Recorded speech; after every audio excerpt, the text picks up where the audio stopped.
95. 한계 효용, 마지널 유틸리티. 재화의 소비량을 한 단위 증가시킬 때 소비자가 한 단위 소비로부터 추가적으로 얻는 효용을 말한다. 소비자의 합리적 선택을 설명하기 위한 한계 체감의 법칙, 한계 효용 균등의 법칙, 희소성, 고센의 3법칙 등 통칭하여 고센의 법칙이라고 한다. 한계 효용의 법칙, 마지널 유틸리티. 네 그릇째 먹고 있는데 먹을수록 짜장면 맛이 떨어지는 것 같아. 고센의 제1법칙, 한계 효용 체감의 법칙에 따라 먹을수록 만족도가 떨어지는 거지. 한계 효용 균등의 법칙, 희소성의 법칙, 통칭하는 고센의 법칙. 독일 경제학자 고세는 1854년 저서인 인적 거래의 법칙 및 인적 행위의 귀납적 규칙에 관한 연구에서 처음으로 한계 효용 이론을 제시했다. 복잡한 수식으로 표현된 고센의 연구 결과는 당시 역사학파가 주도하던 독일 정계의 학계로부터 인정받지 못하고 사장되었다. 오늘날 널리 알려져 있는 한계 이론의 체계는 고센의 연구와 무관하게 1870년대 영국의 경제학자 제본스, 맹거, 왈라스 등 세 사람이 마련하였다. 그런데 1978년 지인을 통해 드넓게 고센의 저서를 발견한 제본스는 자신의 저서 정치경제학 이론의 서문에서 다음과 같이 고센을 극찬했다. 고센이 이미 경제 이론의 일반 원칙 및 방법론을 연구한 것은 명백한 사실이다. 내가 이해하는 한 경제 이론에 관한 고센의 접근 방법은 나의 연구 방법에 비해 훨씬 더 일반적이고 완전하다. 그러면 한계 효용이란 무엇일까? 사람들은 재화를 소비함으로써 효용 또는 만족감을 얻는다. 따라서 재화의 소비량이 점차 늘어나면 소비자가 얻는 총 효용도 증가하는 것이 보통이다. 여기에 총 효용은 재화의 소비량 전체로서부터 소비자가 얻는 누적 효용을 의미한다. 한계 효용은 쉽게 말해 재화의 소비량을 한 단위 증가시킬 때 소비자가 그 한 단위 소비로부터 추가적으로 얻는 효용을 말한다. 한계 효용은 쉽게 말해 재화의 소비량을 한 단위 더 증가시킬 때 소비자가 그 한 단위 소비로부터 추가적으로 얻는 효용을 말한다. 한계 효용은 순증의 개념이다. 어떤 소비자가 허기를 달래려고 동일한 빵 3개를 순차적으로 먹는다고 하자. 이 소비자가 첫 번째 빵은 10의 효용을, 두 번째 빵은 8, 세 번째 빵은 6의 효용을 준다고 가정한다. 이 경우 3개의 빵을 각각 소비자에게 주는 효용은 순증 개념의 효용이므로 정확히 표현하자면 한계 효용이다. 물론 빵 3개를 다 먹고 나서 소비자가 느끼는 총 효용은 24이다. 빵 3개를 다 먹고 총 효용은 24를 누릴 것인가? 한 개만 먹고 10개를 10을 누릴 것인가? 한계 효용 체감의 법칙은 어떤 재화의 소비량이 증가함에 따라서 그 재화로부터 얻는 한계 효용이 점차 감소하는 현상이다. 물론 한계 효용은 일시적으로 증가하는 추세를 볼 수도 있다. 극도로 허기진 사람은 앞선 사례의 반대로 빵 3개를 먹을 때까지 6, 8, 10 순으로 한계 효용이 점차 오를 수 있다. 하지만 먹는 빵의 개수가 3개 이상 늘어나게 되면 어느 순간 급한 허기는 달래지고 일정 시점 이후부터 먹는 빵의 개수가 증가함에 따라서 새로운 빵의 수가 주는 한계 효용도 점차 감소한다고 보아야 한다. 반대로 특정 재화의 소비량을 계속 줄여나가면 그 재화로부터 얻는 한계 효용은 증가 추세를 보이게 될 것이다. 한계 효용 균등의 법칙, 고센의 제2법칙. 소비자가 2개 이상의 재화를 소비한다고 할 경우 한계 효용이 모든 재화에 걸쳐 동일하게 재화를 소비할 때 효용의 극대화가 달성한다. 사람들은 주어진 예산, 즉 예산 제약 상태에서 많은 재화를 소비하며 살아간다. 논의 편의상 빵과 옷 2가지 재화만 소비하는 경우로 국한하더라도 빵만 먹거나 옷만 먹고 사는 소비자는 상상할 수 없다.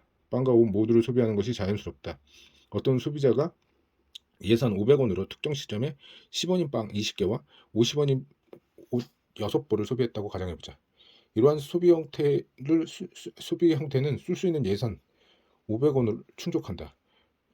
10 곱하기 20 플러스 50 곱하기 6.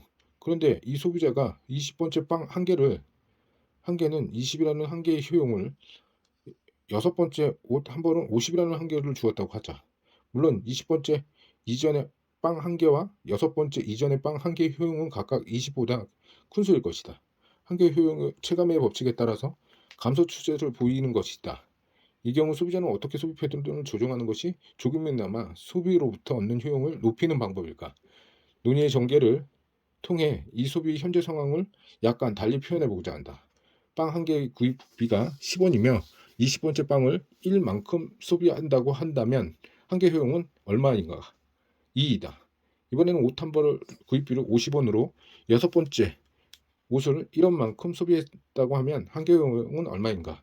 1이다. 즉, 이 소비자는 동일한 1원의 지출로부터 빵 소비에서 2개의 한계 효용을, 옷 소비에서부터는 1개의 한계 효용을 얻게 된다. 이를 수식으로 표현하면 다음과 같다. MU 빵 나누기 가격 빵. MU 옷 나누기 옷. 같은 돈 1원이 유발되는 한계 효용이 옷보다 빵이 더 높은 상황에서 당신은 소비 패턴을 어떻게 조정할 것인가?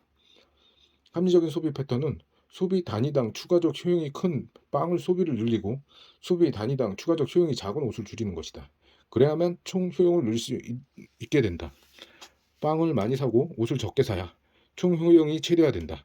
그런데 이와 같은 소비 패턴을 계속 유지하는 한 한계 효용 체감의 법칙에 따라 소비량이 늘어나는 빵의 한계 효용은 점차 낮아지고 반대로 소비량이 줄어드는 옷의 한계 효용은 점차 올라간다. 소비자는 더 이상 고민할 필요 없는 순간까지 이와 같은 소비 패턴을 유지함으로써 총 효용을 최대화할 수 있다. 그러한 순간은 1원의 지출이 유발되는 한계 효용 빵이 빵과 옷에서 같아진다. 따라서 빵과 옷만 소비하는 경우 효용 극대화 달성을 위한 조건을 수식으로 표현하면 다음과 같다. 한계 효용 빵 나누기 가격 빵은 MU 옷 나누기 P. 효용 극대화를 위한 조건을 재화 개수가 2개 이상인 경우에 또 달라져야 할 이유가 없다. 좀 더 구체적으로 소비자가 각 재화를 1원만큼 소비할 경우 그로부터 얻는 한계 효용이 모든 재화에 걸쳐 동일한 소비가 일어날 때 효용 극대화가 달성된다는 것이다. 이러한 사실을 한계 효용 균등의 법칙이라고 하며 소비 대상이 n개 재화일 경우 다음과 같은 수식으로 표현된다. MU빵, P빵, MUT, P2, MUN, MUN. 고센의 3법칙은 어떠한 재화가 경제 가치를 갖기 위해서는 그 재화를 무작정 소비할 수 없어야 한다. 즉, 희소한 가치에만 가격을 매길 수 있다는 것이다. 한계효용 법칙을 설명하기 위해서는 한계효용과 함께 재화의 가격이 전제되어야 한다.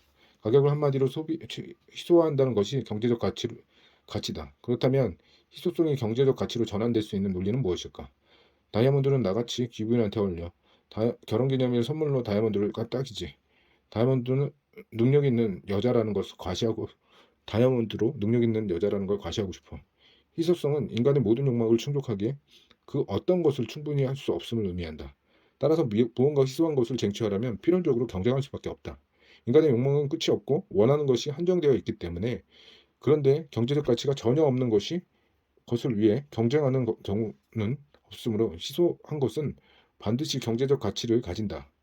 이것이 고센의 제3법칙이 의미하는 메시지다.